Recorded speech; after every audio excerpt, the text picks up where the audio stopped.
as much as possible, and we believe in learning whilst we're presenting.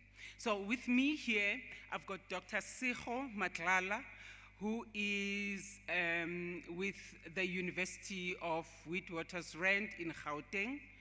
And I've got Miss Demelda Pillay, and she is from Palm Ridge Extension Secondary School in Gauteng. And we also have got Miss Aleta Kubuzi, that is Buiketlio Primary School in Limpopo. We tried as much to get as a variety so that we can get as much input and it could make sense. So I'll give over to Dr. Siho Matlala to shoot on the presentation. Thank you.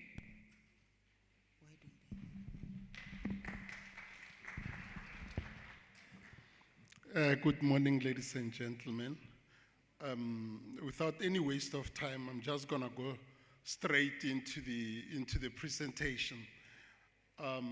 Thank you to Cambridge and thank you to AMESA for offering us this responsibility. Our presentation is more on visuals, but we can see that the screen is a little bit disappointing us, but then we will try. Our presentation is basically on bridging barriers, looking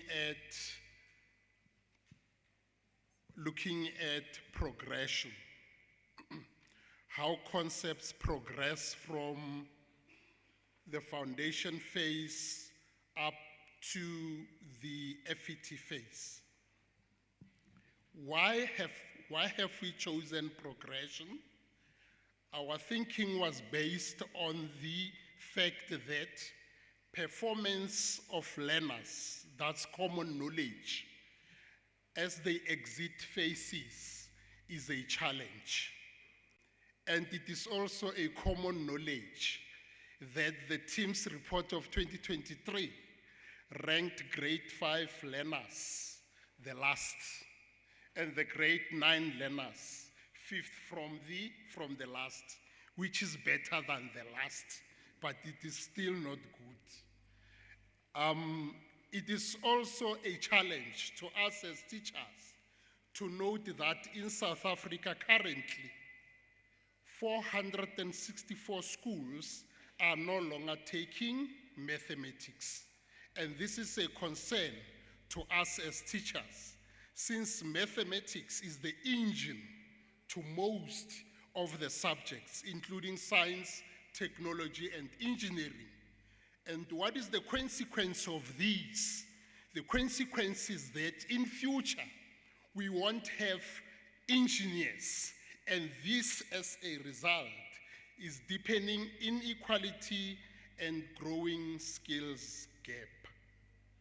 And at Cambridge, we are thinking the answer to this is looking at progression.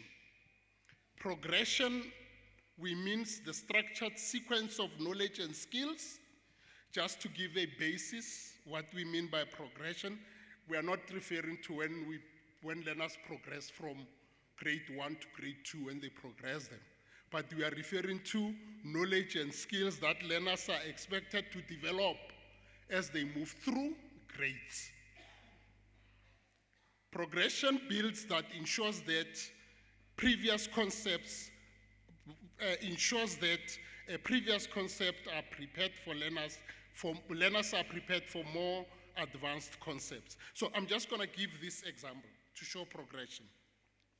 You remember that at the foundation phase, we start with counters when we do numbers.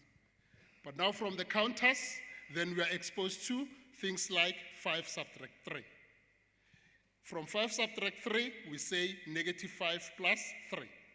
So the meaning is that if the learner or the foundation phase teacher didn't do well on counters, didn't develop the skill or the knowledge for learners to use counters to count, then when the learners are faced with this they're going to be frustrated. And what about when mathematics now becomes more abstract and we introduce variables? Hence, progression caters for diversity of learners' readiness. What do you think will be the key aspects of progression from what I've said?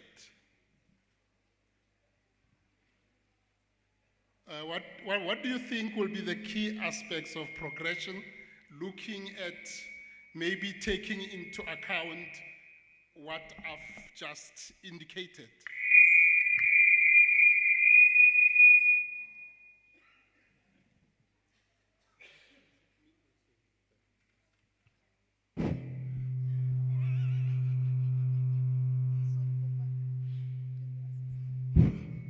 Hello. If that, based on what you have presented there, you start with what learners know, and then you go to what they can use that to get to the unknown. So using existing knowledge of learners and building on that existing knowledge with new knowledge. Is there any other contribution? Thank you, Doc. All right, thank you for that. In addition to what has been said, we notice that there will be progression. Progression means sequential learning, as it was indicated, that is building from what learners know to the unknown. So if the senior phase learners don't know anything, that is going to be a challenge to the FET learners, to the FET teacher. So that is what we mean by sequential learning, organization of concepts and topics building from earlier grades. It's increasing complexity. Increasing complexity is one of the key aspects of progression. And lastly, curriculum developers also must come in here when they develop the curriculum, that they take progression into account. Okay, what do you think are the benefits of progression? It's improved understanding and by building upon prior knowledge, as Doc there has said, enhanced retention. Progression helps learners retain information better as they gradually exposed to concepts and skills. It closes potential learning gaps. I've just run quickly on that slides because it's one of the concepts that we have already alluded to. Through progression, we address understanding, deep understanding of concepts. Remember, if the previous concept is not developed, the next concept also, it will be difficult for the learners to understand it. It also enhanced retention of concepts. And it also addresses gaps. It closes learning gaps if we take progression into account.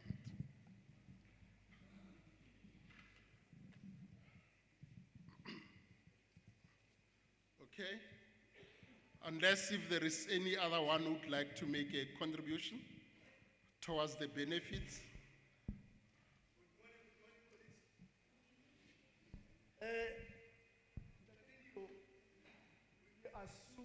We assume learners know.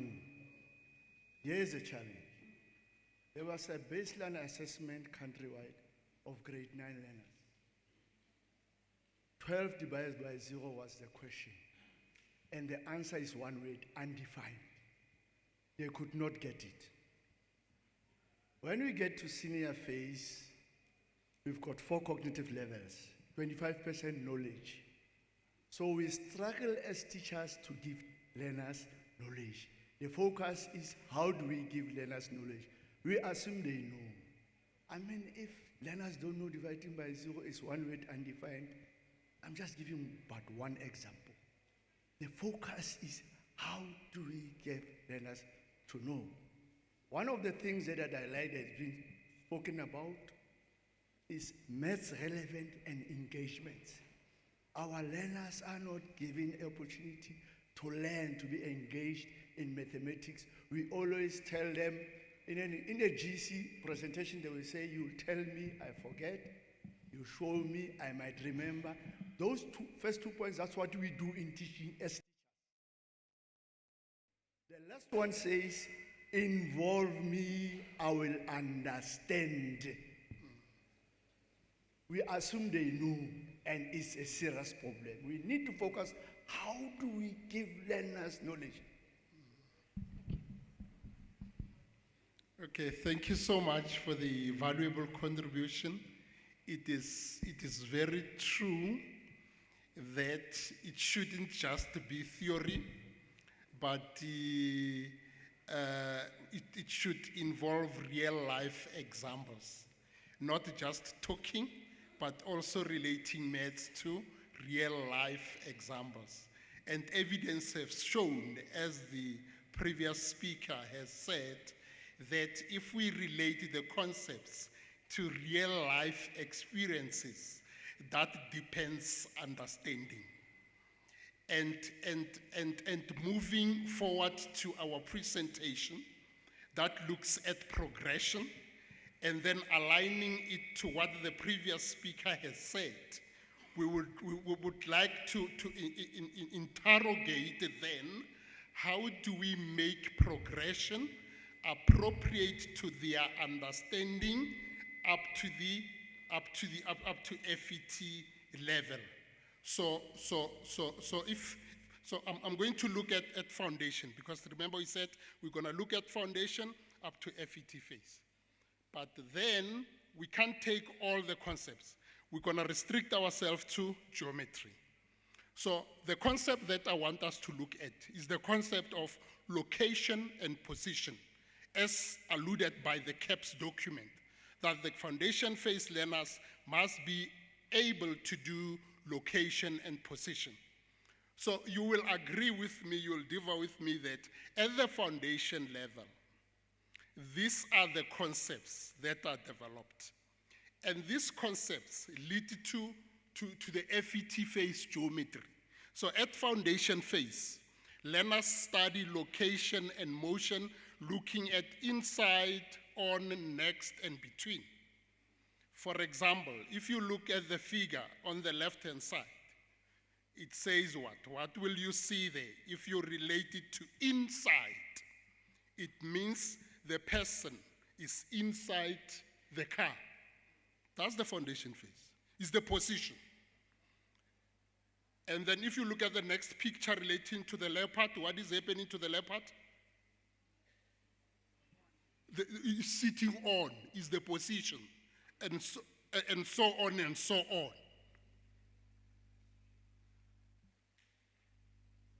Okay, do you notice any difference? That's the foundation, grade 1 to grade 2. We are looking at progression. And it means that what is important here, what I try to bring upon is that if this thing is not developed in grade 1 and grade 2, it's going to cause a problem in the next grade, which is grade 3. So what is happening in grade 3? Do you notice any progression? Is there a linkage between what the foundation phase teacher did and what they are exposed to in grade 3? In grade 1 and grade 2, there were still pictures. Here also there are still pictures. But then what's happening in this one? Yeah, it's still the position. Look at the position of the duck. What is the position of the duck according to this picture? It's B5. It's the position. And then if you look at the position of the bee, yeah. So you see that you are not bringing a new concept. You are just increasing the complexity of the concept. And what else is new in grade 3? Is the grid, ne? Yeah, is the grid. Yeah, the grid, the lines. Okay? Did you want to make an input?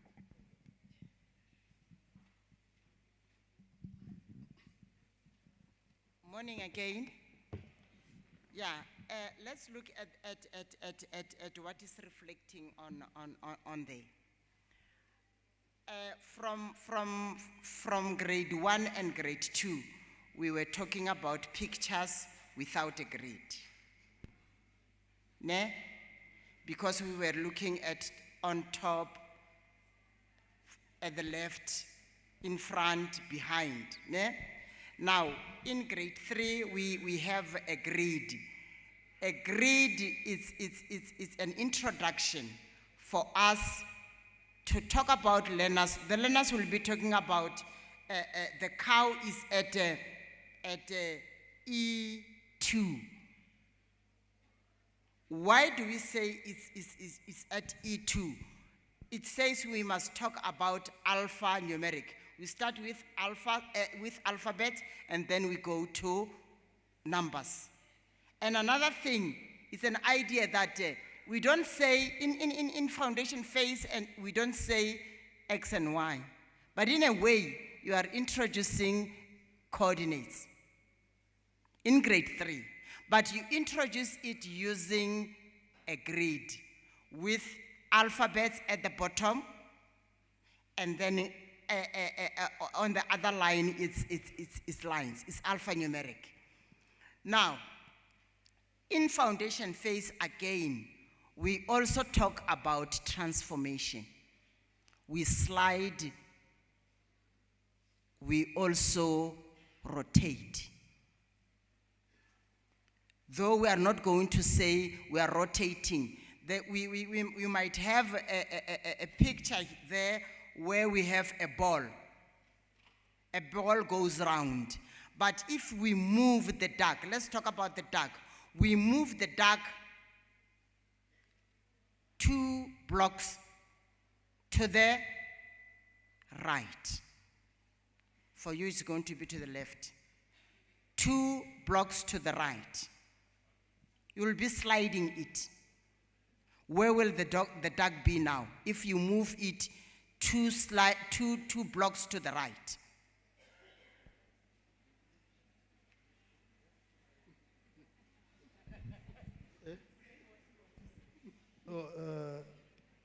I'm not sure I'm comprehending you correctly, but I think the duck will be at D5. Exactly. That will be sliding. That will be sliding. So it is in grade 3. Now we are going to grade 4. In grade 4, you are going to do what we call a linkage. You link what the learners learned in grade 3. And I think it is also important for a teacher who is teaching grade 4, 5 to always visit the grade 3s. Why am I saying this? The foundation phase are going to give you a foundation to introduce the learners what they learned previously. So you're going to move from known to unknown. Now, in grade 4, we're going to have this. Can you go up? Yeah. Thank you. Okay. I remember, ladies and gentlemen, we are on the topic of position and location. Remember, we started it where? At the foundation phase. At the foundation phase, it was what? Pictures on the ground. Pictures on the ground. Then now we move now to the grade 3. It was the grid, ne? The grid, but still with animals or with pictures. But look at the intermediate phase now. What is happening at the intermediate phase? Look at the position. We now introduce, there are no pictures anymore. So what do you see there? A triangle. And what else? What do you see there? There was the progression. Can you relate intermediate phase to the foundation phase progression? Looking at what we have just said. Is there any clear progression here? The progression is from the grid referencing to introducing of coordinates. Okay. Nice one. Nice one, nice one. You see that in the previous one here, it was the grid, which is the alphanumeric grid, ne? With the pictures. But now, because progression has to do with complexity, we increase the complexity. And then in the intermediate phase, now we put what? A right-angled triangle. Remember, you can put any image. But it is still the position, because we look at the position of the letter A. And the foundation phase teacher, if he didn't do the position and the location, that position of A will be a problem. What do you think will be the position for A? Anyone? What do you think will be the coordinates for A?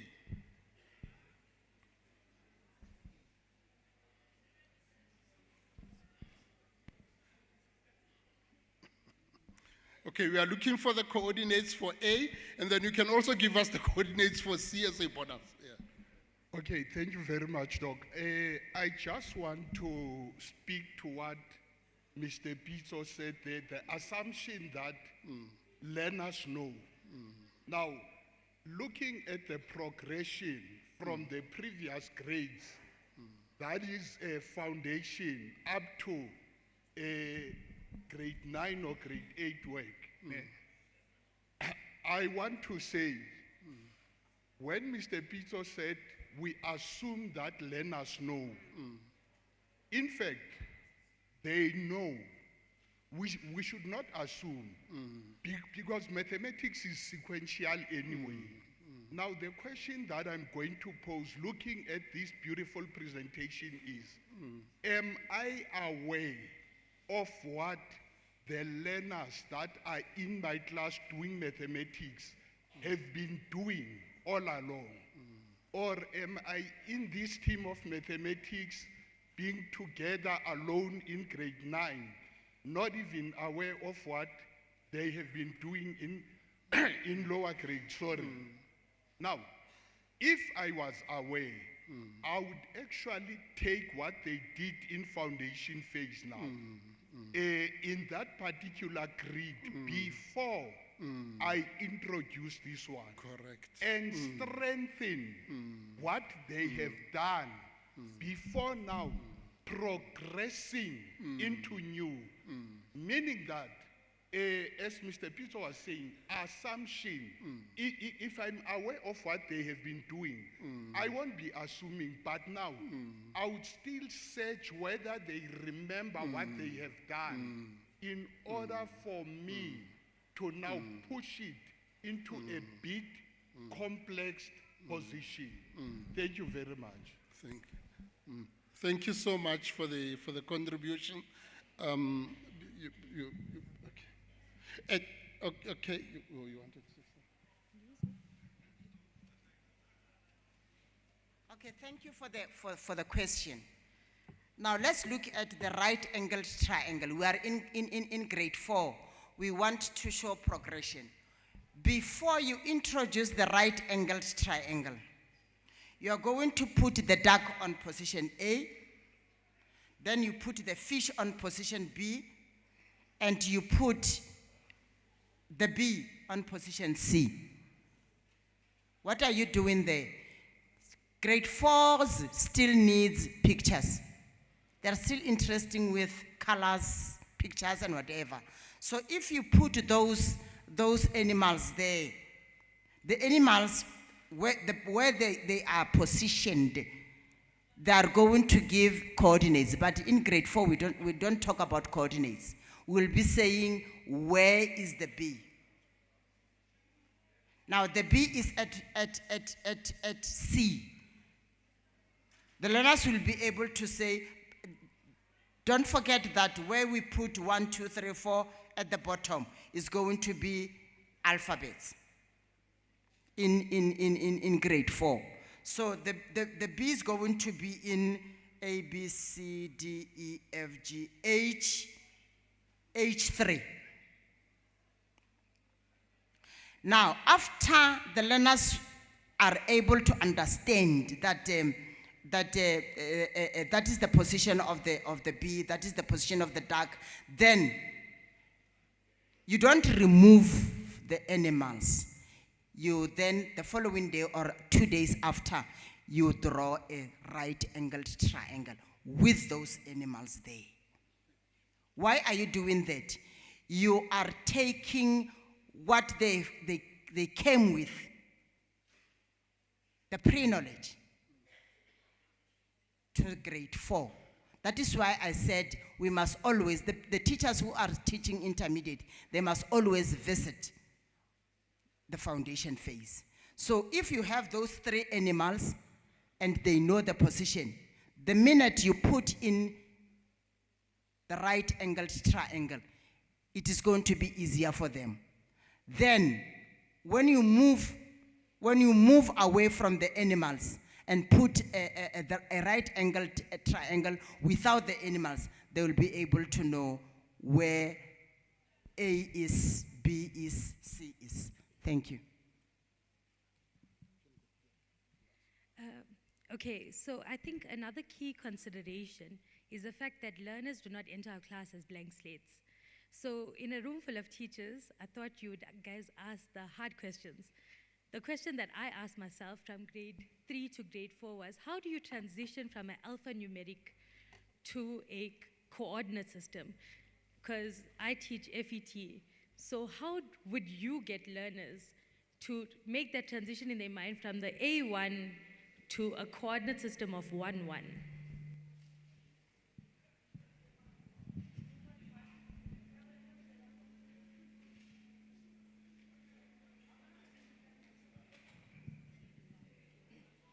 Can I come in? Yeah. When we go to grade 6 and grade 7, we will be talking about coordinates now. And when we talk about coordinates, I always say that I've never taught grade 6 and 7 maths. But I'm teaching learners who all of us are afraid of, the learners who take long to grasp.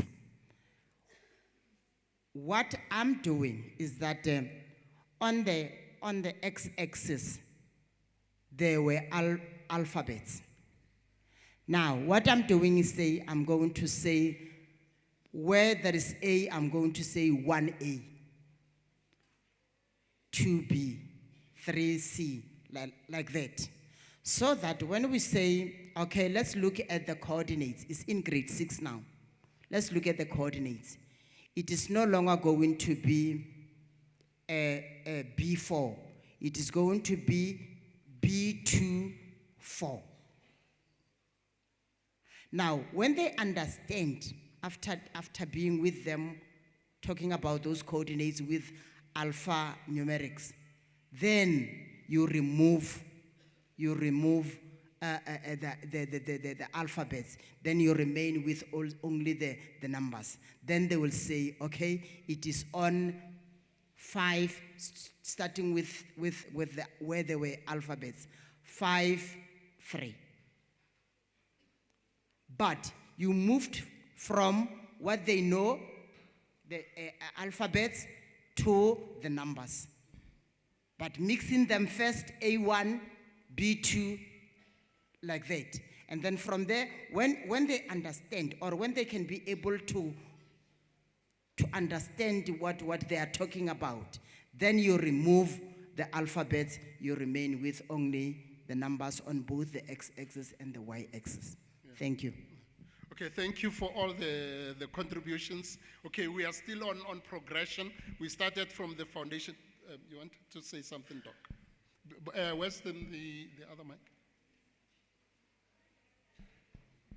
No, thank you very much. Just from my side, that when I saw that right-angle triangle, it took me back to my presentation yesterday, where I used the right-angle triangle as part of a development of trigonometry, what you call it, concepts for, in grade 11, the right-angle triangle, starting off there with that. But what I want to do is something just slightly off here, but it's very important. The communication in the school. Because we are saying that in the foundation phase, this is what is likely to happen. That's it, in terms of the picture, etc. And then we are increasing it a bit to give the learners in the intermediate phase. There should be communication so that they will be from grade 3 to grade 4, right? If teachers communicate with each other, the transition will be so smooth because they know what's happening. However, currently, I'm not too sure in how many schools it's happening. It's done like if you finish, that's the end of my work, foundation phase. Now it's your baby. You're now in the intermediate phase, you carry on. But we need to have that communication. And if we have that communication, all of this will fall right into place and learners will not be stressed out. There will not be any overload in terms of cognition. Thank you. Thank you so much for all the valuable contributions. Thank you, Doc. So okay, let's quickly then move to the senior phase. To the senior phase, they are now introduced to a Cartesian plane, and still it's the same thing. If the intermediate phase teacher didn't do that grid in the first quadrant, so they're going to be frustrated when they see this one. And then you can see that here, there is still the grid, but then they are also introduced to the negative numbers, which is integers. So here Doctor? we have a question. The question is, what do you guys think the importance of the number system is in relation to teaching the Cartesian plane? Any responses, guys? It's a room full of Before you maths move, Demelda, there is a question here, and before we can progress, can I take it, Doctor? Yes. Okay. I'm good. Thank you very much. When I came in here, maybe I'm wrong. I saw the heading. It was saying bridging what was geometry of straight line. That's what I saw. Now, when I look at the way the slides have been taking on, now I see the interaction of concept now. My thing was intake was, if you remember well, years ago, geometry of straight line was never taught in the universities. That's where the teachers do attend the university. That time, they are struggling with geometry. Now, I was thinking of, you started very well to say, position with the animals. Now we came on position on the Cartesian plane. But now when I read the questions start by saying coordinates now. Can't we say, what is the position of the number C or the letter C, rather than putting too many things in one?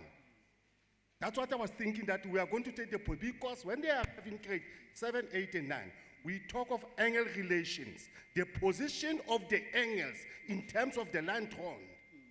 So I was thinking we're going to that line, rather than interacting with the many concepts in one. Thank you.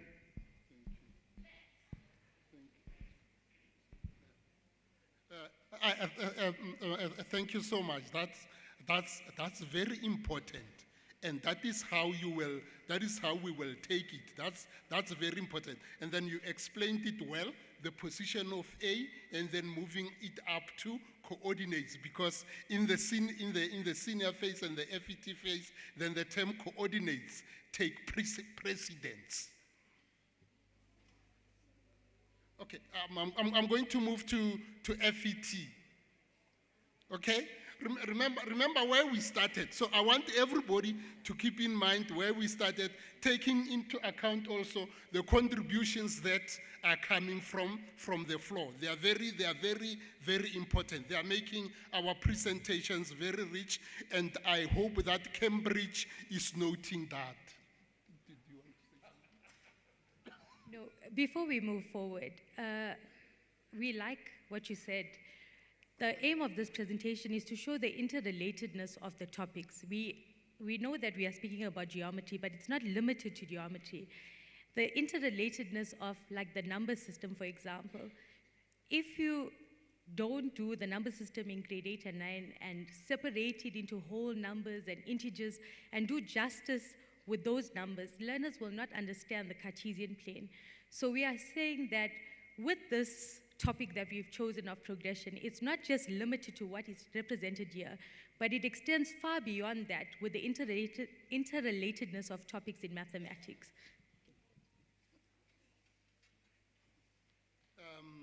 Thank you so much, Timelda. Okay, let's see. We are looking at progression. We have seen what was happening. FET phase is the last phase in terms of South African schools, which is grade 10 to 12. Okay, look what now they see, from seeing pictures to that. That is what they will see now. But if you look at this, it's still position, it's still coordinates. And where did it start? It started down at the foundation phase. And this question is coming from DBE. It's grade 10 question paper, November 20, 2018. And then you want to say something? Okay.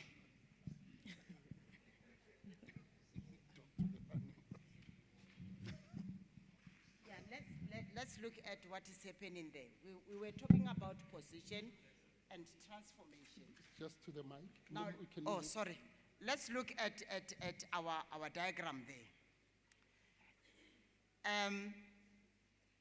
When we put the dog and the cow, we wanted to bring something home.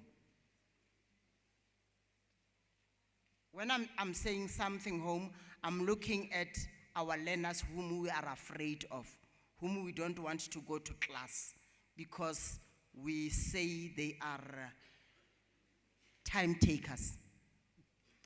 Now let's look at the dog. The dog is walking, and it is walking uphill. And when it walks uphill, the doctor did not put the sweat there. There must be sweat there. I don't know if I'm talking about something which is not normal, but for me it's normal. For me, if I want to explain to a learner who is struggling, I'm going to say, let's look at the dog. What will happen to the dog? The first thing which comes to mind is that the dog is going uphill. Now, what is happening when you go uphill? You sweat. And you increase energy. It's positive. The minute you reach where there are coordinates there, the minute you reach Q, is it Q? Yes, it's Q. You have to rest because you are tired. But when you go down, you don't need energy anymore because the slope is going down. It's negative. When you reach the ground, you will not be sweating. Why am I saying this? We are talking about the gradient, the slope. So learners must first know what are you talking when you say the gradient. Don't just say gradient. I don't know what is a gradient. But if you start by saying, okay, let's look, the dog is sweating. Why is it sweating? Because it is going uphill. It needs energy. So it's going to be positive for it to go there. Then, when it reaches the climax, it rests and it goes down. When it goes down, it's a negative because there's no need for more energy. Thank you. Okay, thank you. Thank you so much. Then we are moving on. I wanted to do this also with you quickly because of time. You've got this is from VETS Maths Connect. I think I should acknowledge that. But I'm not gonna do it. This will be your homework. So I'm just gonna. We can take one or two. We can take let's one. See. We can take and one then or finish two. Off. Yeah. I Okay. think Okay. I'm Let's still see. having thumbs up here. Okay. What I'm saying here is that you see you have got three diagrams here. You have got the star. You have got the eye, which is still the position. which is still the position. Now in this diagram also you have got the star and the eye, the star and the eye. What I want to know is to match these three with the relevant diagram. But let's start with C. For C, which words here will correspond to C, looking at the eye and the star?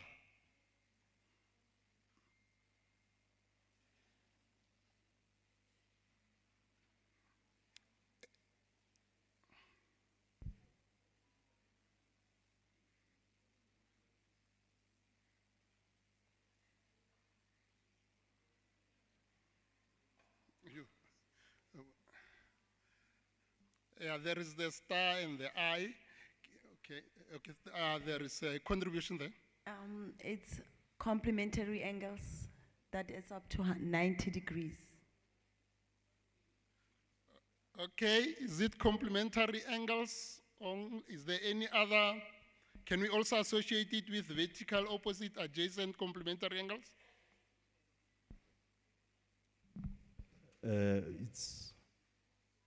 It's adjacent complementary. Okay, thank you so much.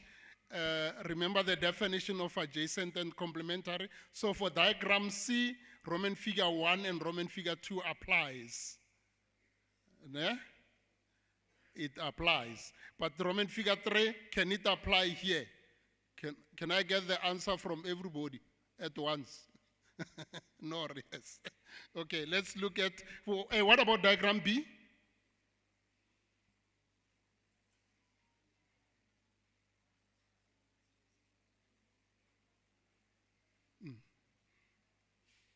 Do we see any adjacent? Yes. Do we see complementary? Yes. What about A? Which one applies to A?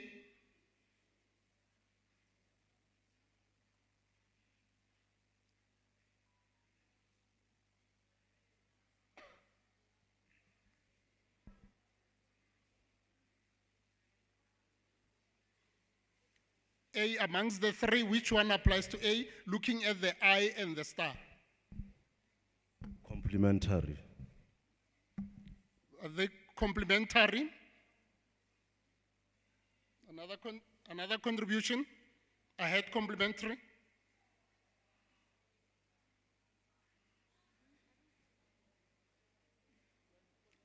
Any other response? None of the above.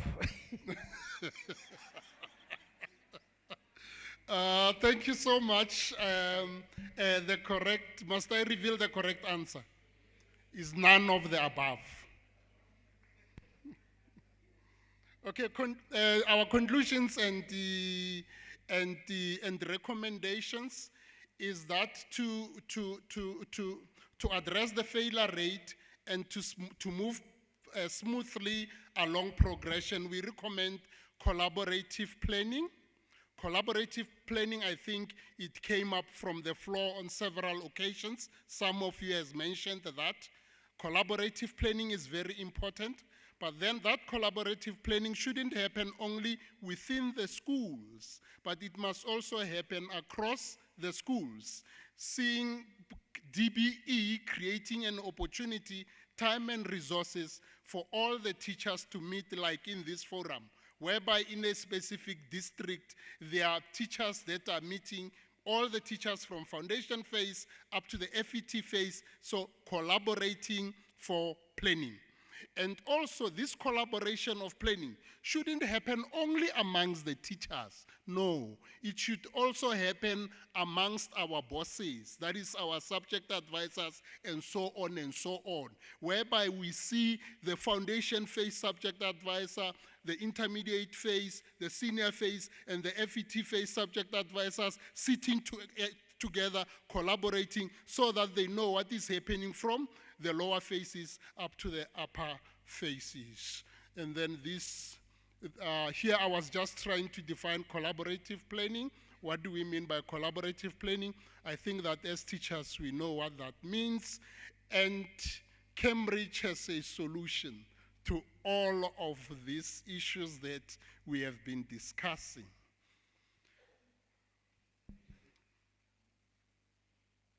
I will introduce what we have as an alternative, not as a standalone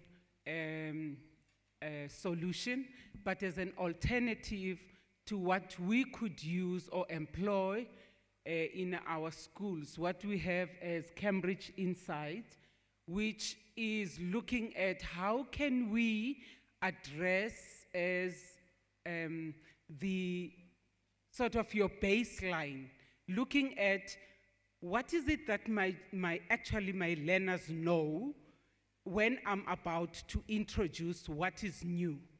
So which links nicely with progression. And that Cambridge Insight, it's an assessment that can be adaptive.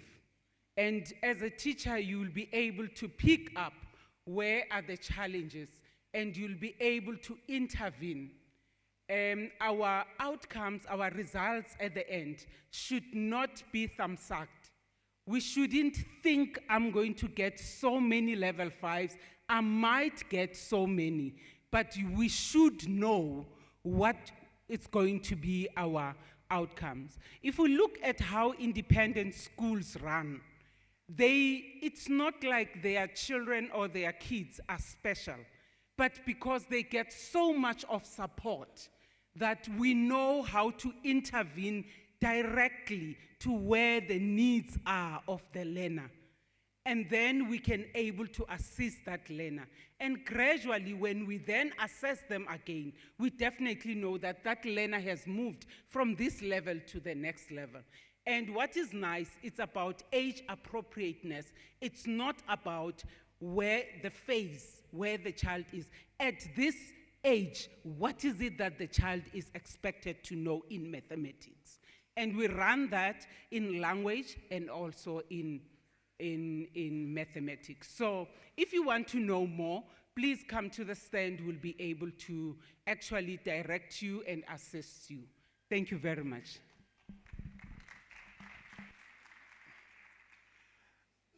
We would like to thank you so much for attending this.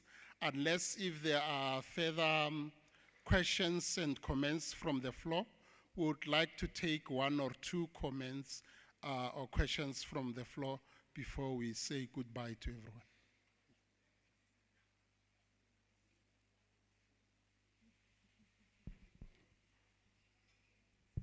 Thank you very much.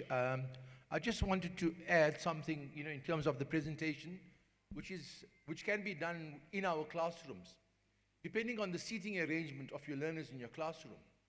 If you have them, like if you call it A, B, C, D, and they're sitting, and then the first learner, like A1, B1, 2. So it's very, very practical, right? You can get from the pictures to actual classroom, seating. Whether it's grade 4, 5, 6, or 7, you can do that, in terms of position. So where are you sitting? I'm at B5 or C. And then from that, there's so much of mathematics that emerges from that. So I'm just looking at what you have done. And then you can take it further, and if you're looking at the grade 12 examinations, how are learners sitting in the grade 12? You have them in rows, right, or columns, and then they're sitting, the seating arrangements with the exam number. There's also mathematics involved in that. Thank you.